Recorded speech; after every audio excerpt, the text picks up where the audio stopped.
Everyone has a very, like, I speaking for myself at least, I have a very clear sense of the geography of that space. And so I wonder, was it, obviously this was an adaptation of a pulp novel, but did you kind of write the script upon discovering the location? Because it's so specific, everything is so plotted out perfectly.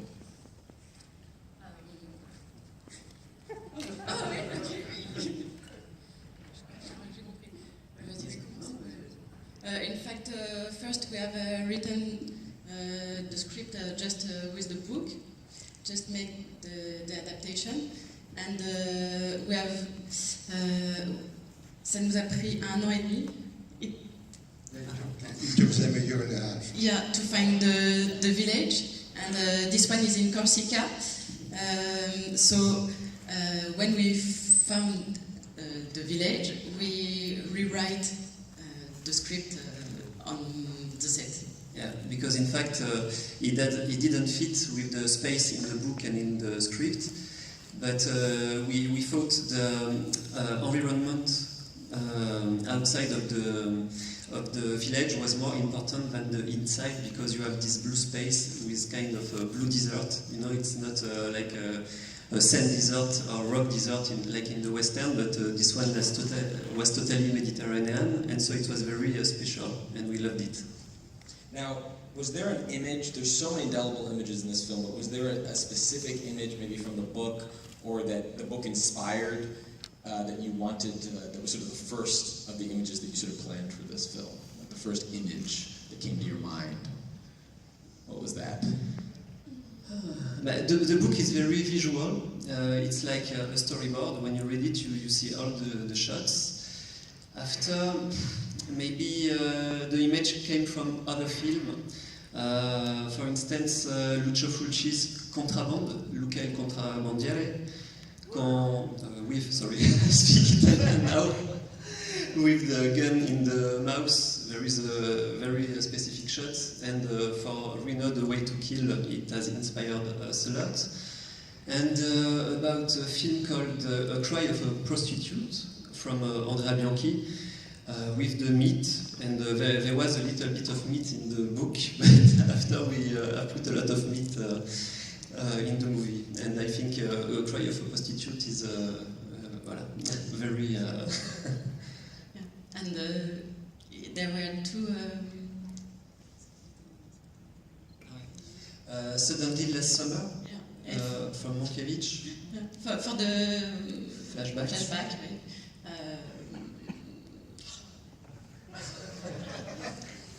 I'm sorry, oui. Ça, donc, soit l'été dernier, ça nous a inspiré pour les flashbacks,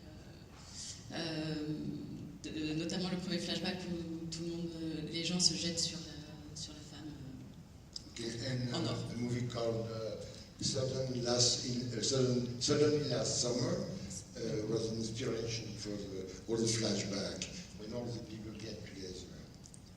Yeah, those scenes are really, really amazing. Is that an image that you were taking from the book, or was that a completely new image to kind of be a sort of metaphor? In the book, it's one sentence, but this sentence inspired us a lot, and we have done these 3 flashbacks. And at the beginning, we wanted to have some torture iconography from the Western, Italian Western, the guy who is in the sand, the woman who is whipped or molested, and we have transformed them to something more like performance for the artist. All right, do we have questions from the audience? Yes, far back first. That's you. Yeah, you're the one looking behind you. Yeah. Yeah.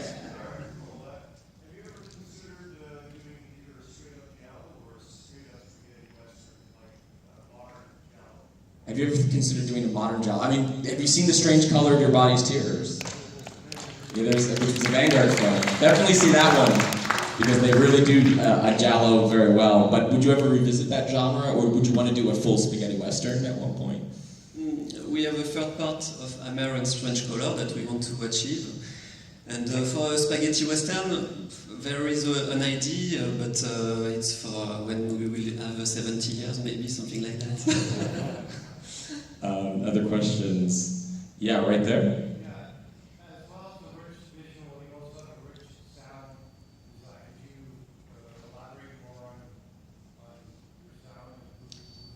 the sound is incredible. Who was responsible for the sound design?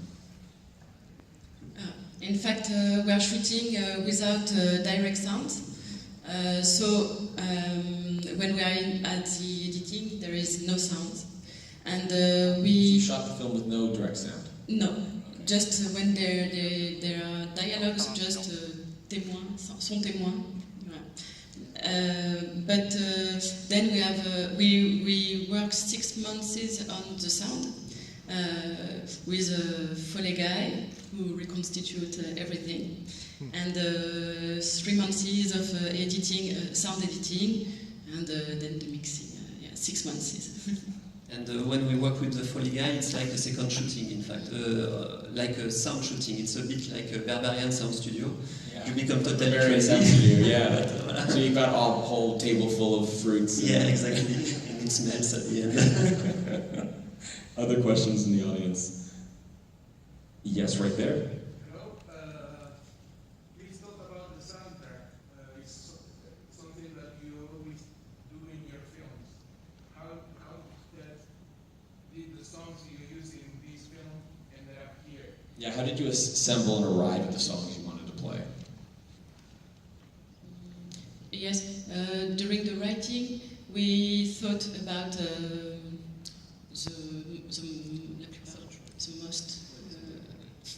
Most tunes. Yeah, and in fact we wanted some Western soundtrack. And so for the beginning, for instance, when we're going to do the robbery, if we have put Poliziesco music, it was too obvious. So we wanted to have something a bit special. So we have chosen Faccia a Faccia with a soundtrack from Ennio Morricone. And to have that very specific Western music on people who are not with hat and Indians and things like that sounds interesting for us. And it's a very special music in the Western. We have tried a lot of Western music, but this one was very specific. It's in 3 times. There is the organ, there is the voices, and we didn't find another one. For instance, for the final duel with the cop and the bad guy, with Reno. Duel, yeah. Yeah, we have tried to put one Western music, but it was too obvious too, because it's it's a Western duel. And so we have chosen, it was Hélène idea on the script, Chi la vista morire, Whosoever Die, with Giallo music from Ennio Morricone, and it's one of maybe our favorite music. And we couldn't put it in Amer at Strange Color because it was Giallo and it was too obvious. And to make a Western duel with Chi la vista morire, it was something totally different. Now, because you're shooting without direct sound, I'm just wondering what it's like to act in your movies, because so many of the setups might feel very abstract for the actor. They might not understand how everything is going to come together. What's it like? What's the relationship like with your actors? It's for you. You speak English?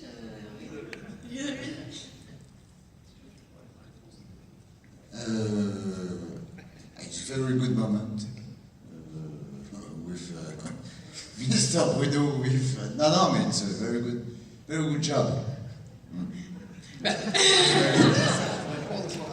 In fact, with the actor,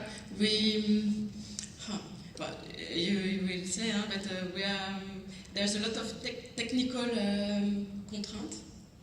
Yeah, the constraint. Yeah. Okay. Voilà. So, how to say it? Oui, en français. Ok, en français. Allez. Bon, il y a pas mal de contraintes techniques pour les comédiens. Donc, les plans, soit c'est des super close-up, soit c'est... Voilà, techniquement, c'est très contraignant, mais ils doivent quand même exister dans ces contraintes. Oui. So technically, there were a lot of constraints because the shot, the frame are very specific. But that's the way it was, and yeah, but, it has to be done. Mais en gros, c'est ça a été cette fois-ci parce que vous vous êtes laissé faire, alors que peut-être que des fois, si les comédiens attendent à ce qu'on les suive avec la caméra, là ça se passe pas bien. Alors que là, vous nous avez fait confiance, vous êtes abandonnés et voilà. It was a great thing that the actors basically abandoned themselves. They totally trusted the director.